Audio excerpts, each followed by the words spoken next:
ఉన్నామని విజయవాడ రావడం జరిగింది. ఇవాళ అమ్మవారి దర్శనం చేసుకుని రేపు నా నియోజకవర్గానికి వెళ్తాను. బహుశా 3-4 రోజుల్లో నాకైతే మంచి వార్త వస్తుందని అనుకుంటున్నా. తెలీదు, ఏ పార్టీయో తెలీదు, ఎమ్మెల్యే ఎంపీయో తెలీదు, ఏమీ తెలీదు.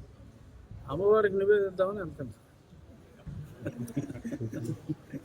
తెలుగుదేశం పార్టీ నుంచి నర్సాపురం ఎంపీ టికెట్ ఏమో, నేను మీ అందరిలోనే మీడియాలో చదువుతున్నా రకరకాల వార్తలు. నాకైతే ఖచ్చితంగా డెఫినెట్గా పోటీ చేస్తాను అని నా సంపూర్ణ విశ్వాసం. తక్కువ మాట్లాడితే మాట్లాడలేదంటారు, కొంచెం ఎక్కువ మాట్లాడితే బాగా ఎక్కువ మాట్లాడేదంటారు. కాంట్రవర్సీ అనవసరం కాబట్టి దర్శనం వెళ్తున్నాం. ఏమండి, బాబు గారిని ఎప్పుడు కలుస్తున్నారు?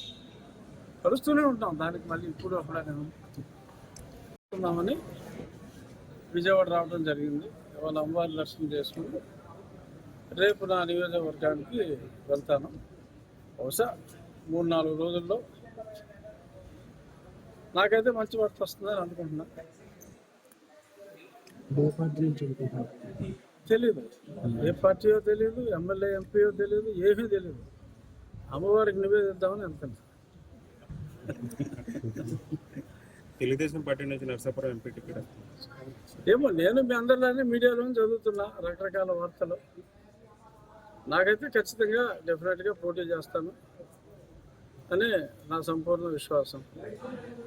తక్కువ మాట్లాడితే మాట్లాడలేదంటారు, కొంచెం ఎక్కువ మాట్లాడితే బాగా ఎక్కువ మాట్లాడేదంటారు. కాంట్రవర్సీ అనవసరం కాబట్టి దర్శనం వెళ్తున్నాం. ఏమండి, బాబు గారిని ఎప్పుడు కలుస్తున్నారు?